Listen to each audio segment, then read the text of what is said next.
2026 வரைக்கும் வந்து பார்த்தீங்கன்னா டீலிமிட்டேஷன் கமிஷனர் நம்பர்ஸ் மாற்ற வேண்டாம்னு சொல்லிட்டு பண்ணியாச்சு. கோயம்புத்தூர் மாதிரி வந்து ஒரு லோக்சபா கான்ஸ்டியூன்சியோ ஃபர்ஸ்ட் நம்ம டீலிமிட்டேஷன் பண்ணது எப்பன்னு பார்த்தீங்கன்னா 1951 ஃபர்ஸ்ட் சென்சஸ் எடுத்த பிறகு தான் டீலிமிட்டேஷன் கமிஷன் ஆக்ட் அப்படிங்கிறது வந்தது. ஸோ இது வந்து சென்சஸ் நம்ம 2021 எடுக்கலை. அப்போ அந்த கான்ஸ்டியூஷனல் பாடி என்ன சொல்லுதோ அந்த டிசிஷன் தான் ஃபைனல். இந்தியாவில் ஒரு 20 லட்சம் மக்களுக்கு ஒரு எம்பி. அப்போ இந்த டீலிமிட்டேஷன் கமிஷன் சொல்லக்கூடியது அப்பாயிண்ட் பண்ணக்கூடிய பவர் பிரசிடென்ட்டுக்கு இருக்குது. ஸ்பீக்கர் நினைச்சா சில எம்பிஸை அந்த டீலிமிட்டேஷன் கமிஷன்ல மெம்பரா இருக்க வைக்க முடியும்.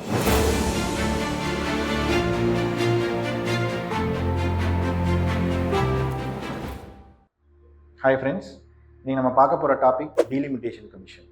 ஸோ ரீசெண்ட் டைம்ஸில் நியூஸில் வந்துட்டு இருக்கு.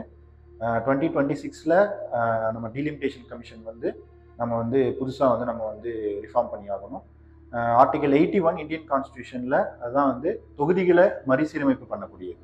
நாடாளுமன்ற தொகுதிகள் மற்றும் சட்டமன்ற தொகுதிகள், அதாவது Lok Sabha assembly seats and also state assembly seats, அதை தான் நம்ம ரீஆர்கனைஸ் பண்ணுறது தான் டீலிமிட்டேஷன் கமிஷன் அப்படின்னு சொல்லி சொல்கிறாங்க. ஃபஸ்ட்டு நம்ம டீலிமிட்டேஷன் பண்ணது எப்போன்னு பார்த்தீங்கன்னா 1951 ஃபர்ஸ்ட் சென்சஸ் எடுத்த பிறகு தான் டீலிமிட்டேஷன் கமிஷன் ஆக்ட் அப்படிங்கிறது வந்தது.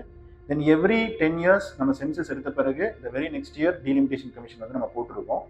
அப்படி 1971 சென்சஸை வச்சு 1972 லோக்சபாக்கு வந்து 543 சீட்ஸ் அப்படிங்கிறத வந்து நம்ம கொண்டு வந்தோம்.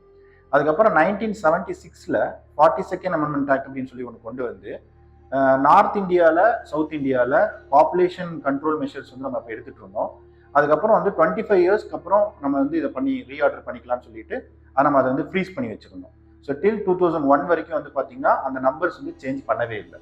2001 சென்சஸை வச்சு 2002 டீலிமிட்டேஷன் ஆக்ட் வந்து கொண்டு வந்தோம். That is constitutional amendment act, 84th constitutional amendment act அது. ஸோ அதை வச்சு நம்ம என்ன செஞ்சோம்னா பவுண்டரிஸை மட்டும் நம்ம வந்து ரீஆர்டர் பண்ணோம், நம்பர்ஸ் வந்து இன்க்ரீஸ் பண்ணலை. எகெயின் அதை வந்து ஒரு 25 years வந்து என்ன பண்ணிட்டோம்னா ஃப்ரீஸ் பண்ணிட்டோம். ஸோ 2026 வரைக்கும் வந்து பார்த்தீங்கன்னா டீலிமிட்டேஷன் கமிஷனர் நம்பர்ஸ் மாற்ற வேண்டாம்னு சொல்லிட்டு பண்ணியாச்சு. இன்னைக்கு நம்ம வந்து அது 50 years ஆயிடுச்சு. 1976 2026 வரைக்கும் பார்த்தீங்கன்னா 50 வருஷம் ஆயிடுச்சு. இந்த 50 வருஷத்துக்கு அப்புறம் இப்போ நம்ம லோக்சபா சீட்டை வந்து நம்ம இன்க்ரீஸ் பண்ணி ஆகணும். ஏன்னா இந்தியாவில் ஒரு 20 லட்சம் மக்களுக்கு ஒரு எம்பி அப்படிங்கிறதா சில கான்ஸ்டியூன்சிஸ்ல வந்து பார்க்குறோம். அப்போ நம்ம அதை மாற்றி ஆகணுங்கிறதுக்காக தான் நீங்கள் டீலிமிட்டேஷன் பற்றி நம்ம பேசிட்டு இருக்கிறோம். ஸோ அப்போ ரீசெண்டாக வந்து பார்த்தீங்கன்னா ஹோம் மினிஸ்டர் வந்து என்ன சொல்லியிருக்கிறாரு, சதர்ன் ஸ்டேட்ஸ் வந்து நீங்கள் வந்து யாரும் பயப்பட வேண்டாம், நான் யாரும் வந்து பாப்புலேஷன் வச்சு நம்ம வந்து டீலிமிட்டேஷன் பண்ண போகிறது இல்லை, சீட்டு வந்து கம்மியாகாது, ப்ரோரேட்டா பேசிஸ்லாம் பண்ண போகிறோம். அப்படின்னா என்னன்னா ப்ரொபோர்ஷன் பேசிஸ்ன்னு சொல்கிறாங்க, விகிதிச்சாரம் அப்படின்னு சொல்லிட்டு அதை வந்து நம்ம சொல்கிறோம். அதாவது ஒரு ஸ்டேட்டில் ஒரு 39 சீட்ஸ் தமிழ்நாட்டில் இருக்குது அப்படின்னு பார்த்தீங்கன்னா அந்த என்ன பெர்சன்டேஜ் 543ல் 7% அப்படின்னு இருக்கிற மாதிரி இப்போ 800 சீட்ஸ் வந்தாலும் எவ்வளோ பெர்சன்டேஜோ அந்த பெர்சன்டேஜ் தான் மெயின்டைன் பண்ணுவோம். அதனால எந்த ஸ்டேட்டுக்கு வந்து பார்த்தீங்கன்னா அடிஷ்னலாக ரொம்ப அதிகமாகவும் போக போகிறதில்ல, எந்த ஸ்டேட்டுக்கு நம்ம சீட்டை வந்து குறைக்கவும் போகிறதில்ல. இன்னைக்கு வந்து சதர்ன் ஸ்டேட்ஸில் வந்து பார்த்தீங்கன்னா அவங்க என்ன சொல்கிறாங்க, சீட்டு வந்து நமக்கு வந்து குறைக்க போகிறாங்க அப்படின்னு தான் வந்து நம்ம பார்க்குறோம். அப்போ இந்த டீலிமிட்டேஷன் கமிஷன் அப்படின்னு சொல்லக்கூடியது எதுக்கு இன்னைக்கு தேவை அப்படின்னா, கோயம்புத்தூர் மாதிரி வந்து ஒரு லோக்சபா கான்ஸ்டியூன்சியோ இல்லை வந்து பார்த்தீங்கன்னா ஒரு அர்பன் ஏரியா இருக்கக்கூடிய லோக்சபா கான்ஸ்டியூன்சி எடுத்துக்கிட்டிங்கன்னா 20 lakhsக்கு மேலே இருக்கக்கூடிய பாப்புலேஷனுக்கு ஒரு எம்பி அப்படின்னு தான் இருக்குது. அந்த மெம்பர் ஆஃப் பார்லிமெண்ட் அப்படிங்கிறது ரொம்ப ரொம்ப முக்கியம். அந்த மெம்பர் ஆஃப் பார்லிமெண்ட் தான் அந்த டெவலப்மெண்ட் ஒர்க்கை வந்து அந்த கான்ஸ்டியூன்சிக்கு வந்து நம்ம வந்து பார்க்க முடியும். அந்த 543 சீட்ஸில் நம்ம ரிசர்வ்டு சீட்ஸ்னு சொல்லிட்டு எஸ்சி எஸ்டிக்குன்னு சொல்லிட்டு நம்ம தனியாக வந்து ரிசர்வ்டு சீட்ஸ் வச்சுருக்கிறோம். அது போக வந்து பார்த்தீங்கன்னா இப்போ புது பில்லில் நம்ம உமனுக்கு வந்து பார்த்தீங்கன்னா ரிசர்வேஷன் அப்படிங்கிறது 33% ஃபர்ஸ்ட் டைம் ஹிஸ்டாரிக்கல் அமெண்ட்மெண்ட் அப்படிங்கிறது இந்தியன் கான்ஸ்டியூஷன் நம்ம வந்து கொண்டு வந்துருக்கிறோம்.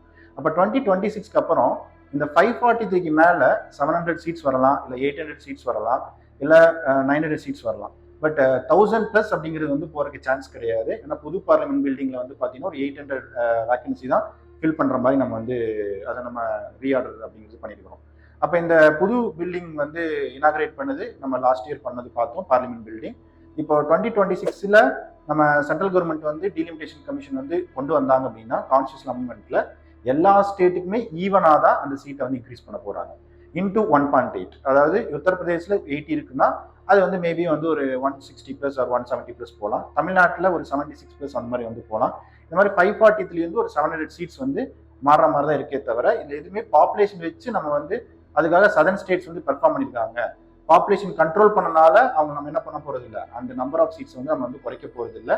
ஸோ இந்த இஷ்யூஸ் தான் வந்து பார்த்தீங்கன்னா இப்போ வந்து நம்ம நியூஸில் வந்து பார்த்துட்டு இருக்கிறோம். ஸோ ரீசெண்டாக தமிழ்நாடு கவர்மெண்ட் கூட வந்து பார்த்தீங்கன்னா ஆல் பார்ட்டி மீட்டிங் அப்படிங்கிறது வந்து கண்டக்ட் பண்ணது. இதை பற்றி டிஸ்கஸ் பண்ணுறதுக்காக தான் வந்து பார்த்தீங்கன்னா அந்த ஆல் பார்ட்டி மீட்டிங் அப்படிங்கிறது கண்டக்ட் பண்ணியிருக்கிறாங்க. ஸோ இது வந்து சென்சஸ் நம்ம 2021 எடுக்கலை.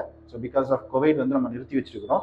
டிஜிட்டல் சென்சஸாக நம்ம எடுத்தால் கூட அந்த 2021 சென்சஸ் டேட்டா வச்சு தான் நீங்கள் டீலிமிட்டேஷன் கமிஷன் வந்து 2026 நீங்கள் வந்து கொண்டு வர முடியும். ஒரு கான்ஸ்டியூஷன் அமெண்ட்மெண்ட் ஆக்ட் கொண்டு வந்து தான் நீங்கள் டீலிமிட்டேஷன் ஆக்ட் வந்து கொண்டு வர முடியும்.